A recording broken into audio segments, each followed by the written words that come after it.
that ministry looks good. Men of God are driving big cars. So now some people are telling us that ministry is business. If it's sure for you, you have the money to invest it. Start church. It's business. Start church. I dare you. Find partners. Start it.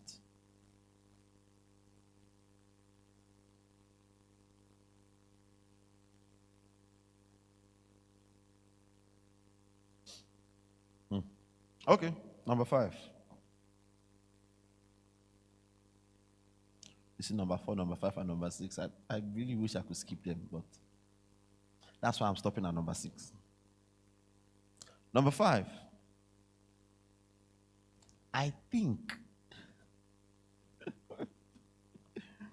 If you notice, the moment I started talking from number 3, I started putting I think. In my note, I think is not there, but number 5. I think that you should try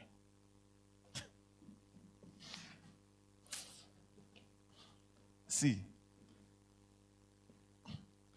let me tell you something. I've heard of wicked men of God. I have. You give, so as a pastor now, somebody comes to give you a gift, you cannot say thank you. Oh, I mean it. I'm not telling you what I don't know. You can't give a man of God a gift. Say, sir, I want to give you this. Oh, put it in my car. And his pastor that will tell you, you're welcome. Okay. Let's laugh like as if I'm making it up. So number 4, I think that you should try to. So, number 5, have you? Okay. I think that you should try to appreciate your pastor with gifts. Perhaps. I think so. Gifts. It can be money.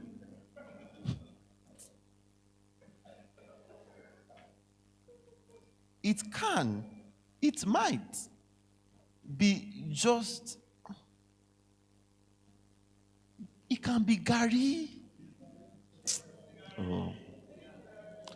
Let me tell you something. Let me tell you something. There was a time, I think it was last year, that if you give me Gary, I will kneel down to pray for you. I will tell you stand, because we didn't have Gary in our house.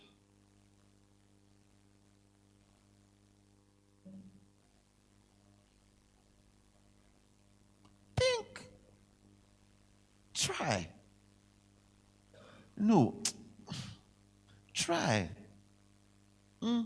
So, maybe once in maybe 3 months, however you want to do it. It can be monthly, even if it is biro. Even if it is 1,000, put it inside an envelope. Pastor, just give your pastor. I want to just appreciate you with this. See, let me tell you something. You might not have money. But even if it is that you carry foolscap sheet, write a letter to your pastor. Wrap it. Put it inside envelope. See, let me tell you something. People that have given me letters, since my secondary school days, I still have it. Yes. When I was in 300 level, Pastor Chisom wrote a letter to me. I still have it in my house. Neat, fresh.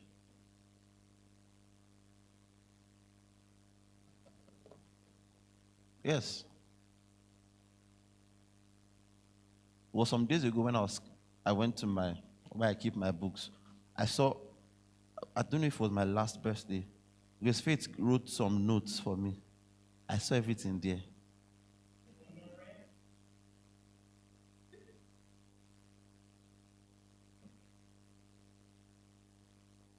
Your handwriting is not fine. Type it.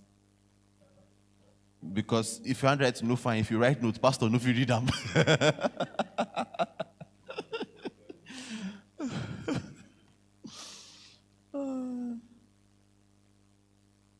Like I told you, 1 Timothy chapter 5, verse 17 to 18 actually talks of money. It says, count them worthy of double honor. Count them worthy of your gifts.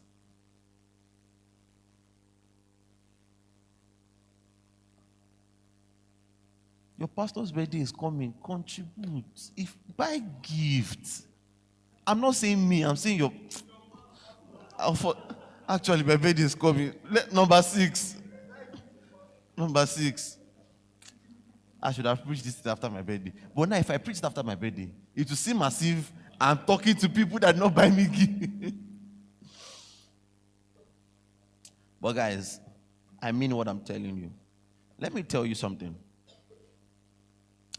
There was a time. Now, see, when I look at, my pastor is in the UK. Exchange rate could fall. Money that in your mind, not just in your mind, in Nigeria, in your account is big money. Convert it, shame will catch you. Shame will catch you. It's not even dollars now, we're talking pounds. So now, because I know that that's not favorable, let me tell you what I used to do. When my pastor comes to Nigeria, there are things he doesn't bother about. When we have to take care of his transport, he doesn't even, the car is available. Sometimes he doesn't even know how the car is fueled. And I'm telling you, we can go as far as Osun State. We can go from Osun to Ibadan, to Lagos, back to Ibadan, to the airport.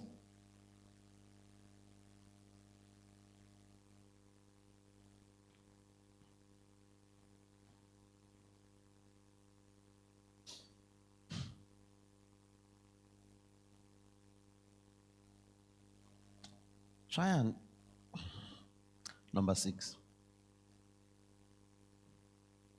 This is a bit unconventional, but like I said, this might be a little, because I'm preaching to sons and daughters in the house. Number 6, watch this. I think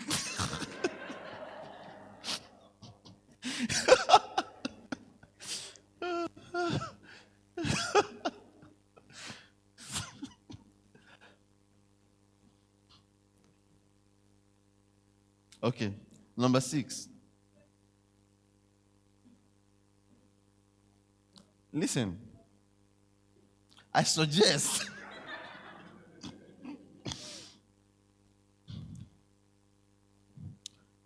I think that you should try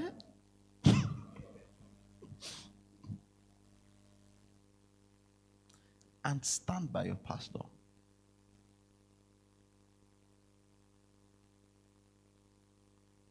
Stand by your pastor. It might be small, but defend your pastor. Publicly and privately. Some of us can stand where they are dragging our pastor. I mean, I'm the Peter. My gate here. I'm Peter.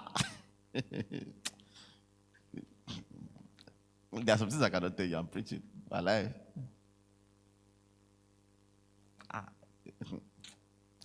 Jesus just has collected some things from our hands.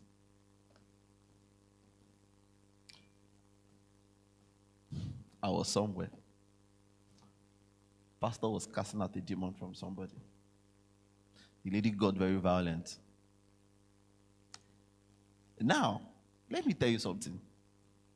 It's pastor's business to cast out the demon. It's not my business. Are you following me? However, pastor is business. Whatever happens between pastor and the demon, it's not my business. But whatever happens to pastor, so the sister just grabbed pastor's foot. Now, she was under the power, screaming. I tried to remove the hand. Maya Shopa, Maya, she no gree. Remove your hand. She no gree. The rest is history.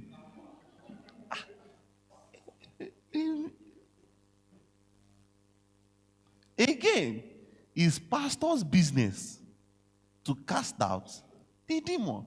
However, pastor, it's my business.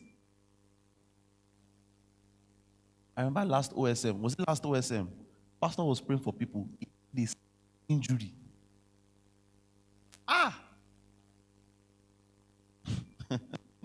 Good. Some of us can start.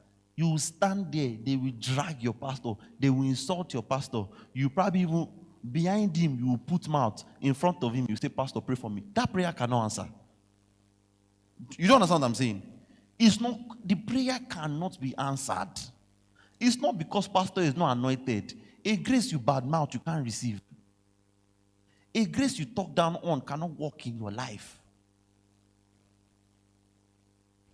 In front of your friends, is a bad person. I'm even following him for some time. In front of the pastor, I'm following you till Jesus comes. I think that you should consider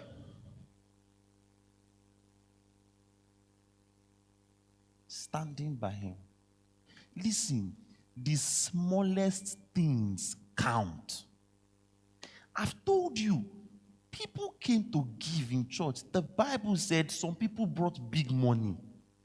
And Jesus said the woman who gave the least gave the most.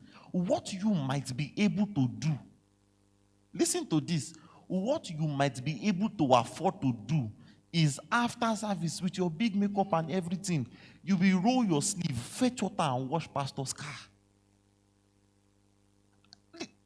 See my heart. I'm not telling you I need you to do these things for me. I'm just giving an example that the little things count. The little things count. In how you talk with your pastor, they should be, when you put things you do for other people and things you do with your pastor, I think there should be some differences. There should be some differences. As simple as, I'm not saying do I serve. You see, let's stop that thing of, I don't want to get to the extreme of idol worship. That's why I don't honor. The truth is this, many of us are actually not even, our wildest imagination are not even gotten to idol worship yet. You just try to create an excuse. Try. I think that 2021, that's about 2026, about 4 or 5 years ago.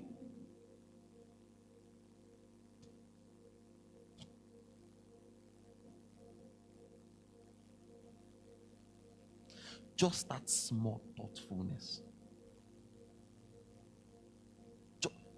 Just, can I say this one sincerely and you will receive it with a good heart? That thing you want to call your pastor for, think about it twice. Is it worth it?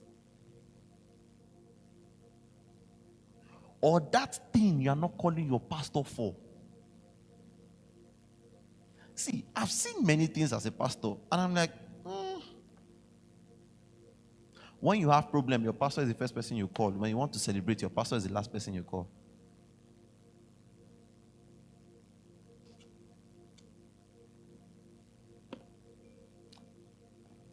I'm the type of pastor God has helped. See, let me tell you something. If you want to get married, you are head of follow-up. When you want to get married, if you don't invite me for your wedding, I will not come. I don't do mogbomoya. Me. I don't try to overstate myself in the lives of people. If you assume that I probably heard and so I will not. You didn't call me. You didn't. I have seen people go through stuffs that they were just one phone call. Don't let me say sin. I've heard people went through certain things, and in the moment I'm like, come on, I had the solution at my fingertip.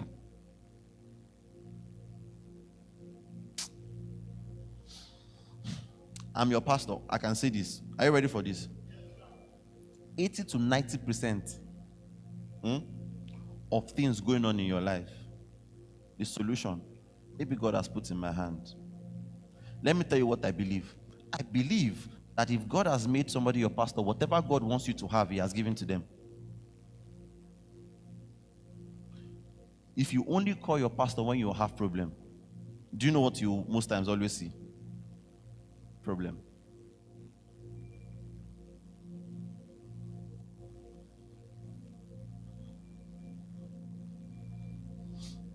Maybe I'll talk more on this.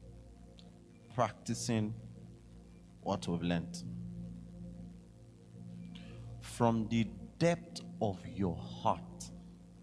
Listen to me. Listen to me. We're just going to pray, give an offering, we'll go. Is there any announcement? Bring all announcements. Send all announcements to me. I'll take everything. We're going to pray this. We would take our offering as we're taking our benediction. But I want to give you some time. Practice what you've learned from the depth of your heart. One of the ways I said you should honor your pastor is to pray for your pastor, Abi.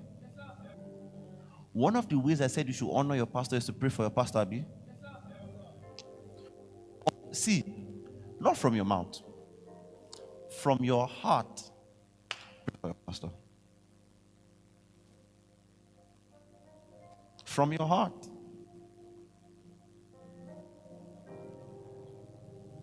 From your heart. Mean it. From your heart, pray for your pastor.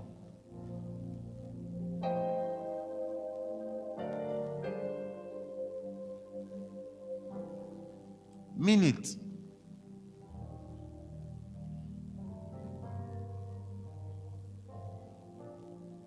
Pray for him. Pray for your pastor.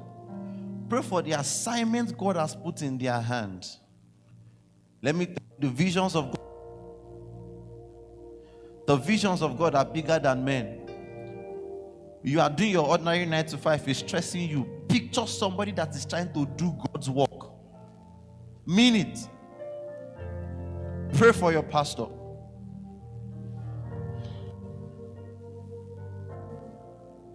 From the depth of your heart. Mean it.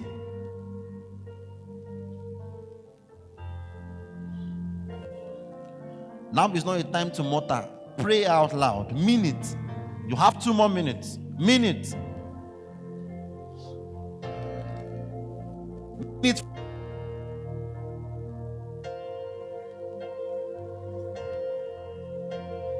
I give you 2 more minutes. Mean it from your heart. Ooh.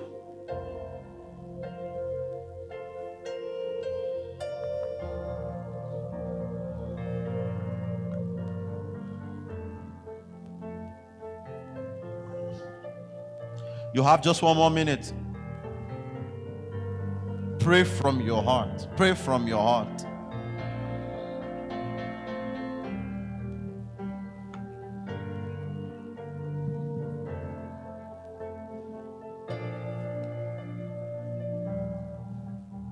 Pray from your heart.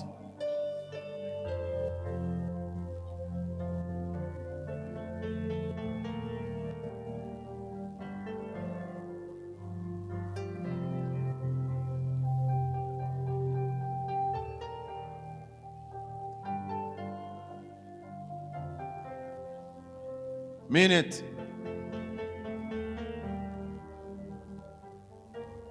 Mean it.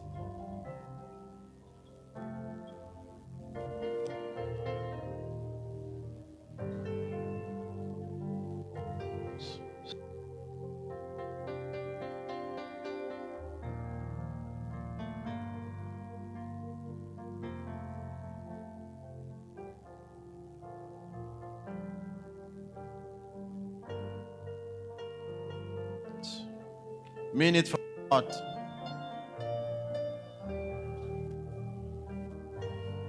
In Jesus' mighty name we pray. You're still going to pray. But I want to tell you something. Hear me. There was a time in my life I had a lot on my head. A whole lot on my head. You see, it's not only you sometimes that is trusting God for confirmation. I came to church on Sunday, a whole lot on my mind.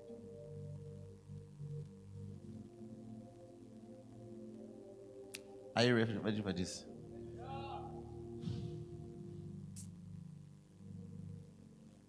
I'm saying this sincerely. It was a while ago. And I look at everybody I pastored at the time. I was trusting God for a confirmation, and one person. Not one person. And immediately, I sat down and I asked God, does it mean that these people do not pray for me? And God told me yes. I woke up a couple of people. When was the last time you prayed for me?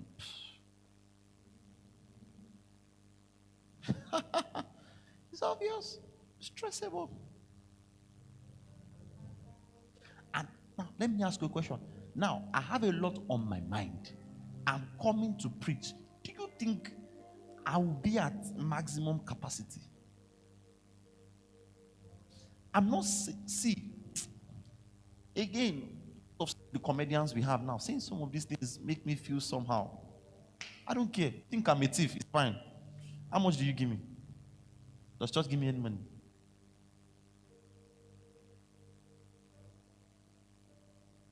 I don't have.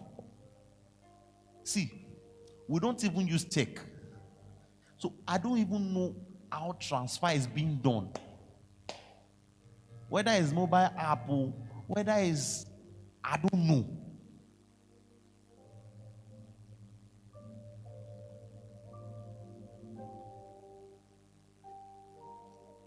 If I even bring out record, you see that church is even owing me money.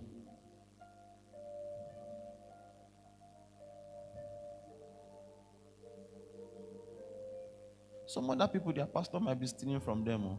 But you see this church, our books are plain. So plain.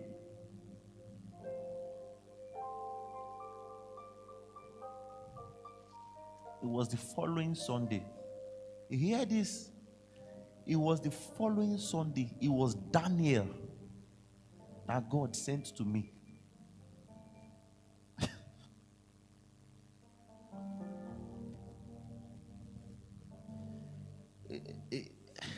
One of the few times I became very scared of ministry. That it's possible that people can eat somewhere and not care about where they eat from. If my boss make money, my boss does money, my salary will be complete. If my pastor is not fine, if pastor is not fine, I'll go to another church. Bring it down a bit. I didn't want to do this. Cut the live stream. Listen to me.